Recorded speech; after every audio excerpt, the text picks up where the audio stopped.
Assalamualaikum warahmatullahi wabarakatuh. Izin memperkenalkan diri.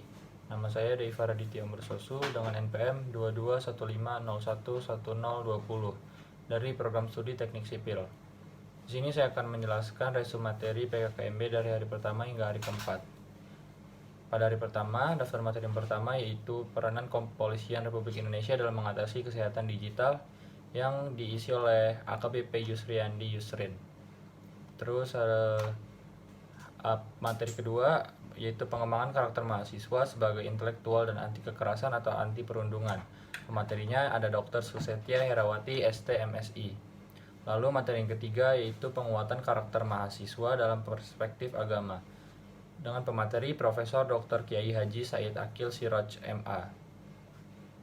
Lalu pada hari kedua, daftar materi yang pertama judul Merdeka Belajar Kampus Merdeka dengan pemateri Profesor Dr. Heriandi SH MSI. Lalu yang kedua ada judul Kesadaran Lingkungan Hidup, Manajemen Risiko dan Kampus Sehat dengan pemateri Profesor Dr. Asep Sukohar, sarjana kedokteran, Magister Kesehatan, Spesialis KKLP. Lalu materi yang ketiga ada Etika dan Norma Kehidupan Kampus atau Pengembangan Karakter Mahasiswa dengan pemateri Profesor Dr. Yulianto. Isi materinya yaitu menjadi mahasiswa ideal, berarti ada 4 tipe karakter mahasiswa yang ada di perkuliahan.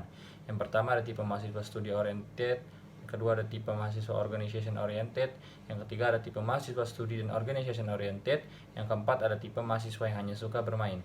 Lalu materi keempat ada judul Perguruan Tinggi di Era Revolusi Industri 4.0 dan Kehidupan Kampus di Masa Pandemi dengan pemateri Profesor Insinyur Suharso. Ia menjelaskan mengenai fasilitas dan layanan, infrastruktur, dan lain-lain.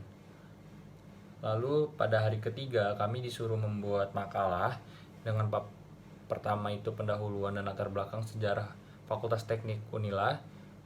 Tujuannya itu ada visi, misi, serta tujuan strategik dari Fakultas Teknik. Lalu bab 2 ada pembahasan dan materi.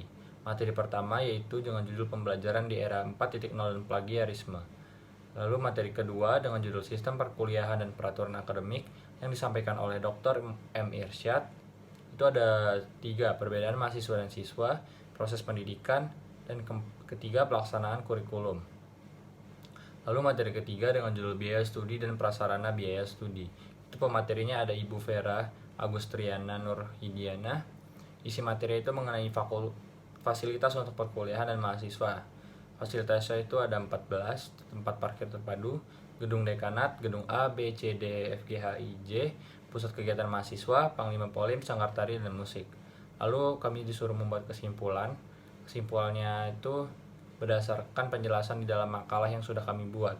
Lalu bab 4 ada kesan dan pesan.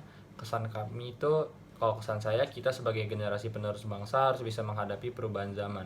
Lalu untuk pesan, untuk membenahi kekurangan kegiatan PKKMB di tahun ini agar dari tahun selanjutnya dapat diperbaiki, saran saya ada 3. Yang pertama, lebih cepat lagi dalam memberikan informasi mengenai perlengkapan dan persyaratan yang diperlukan dalam PKKMB. Lalu yang kedua, ada deadline tugas yang terlalu cepat. Yang ketiga, banyaknya informasi tak pasti yang muncul. Nah, lalu untuk hari keempat, itu kami di ospek jurusan itu dijelaskan mengenai laboratorium bahan konstruksi, lalu ada laboratorium hidrolika dan mekanika fluida, lalu ada laboratorium jalan raya, laboratorium ilmu core tanah. Lalu kami juga dijelaskan mengenai pembimbing akademik atau PA dan tugas dosen PA. Pembimbing akademik itu pertemuan dosen PA dan mahasiswa bimbingannya itu paling sedikit 3 pertemuan per semester.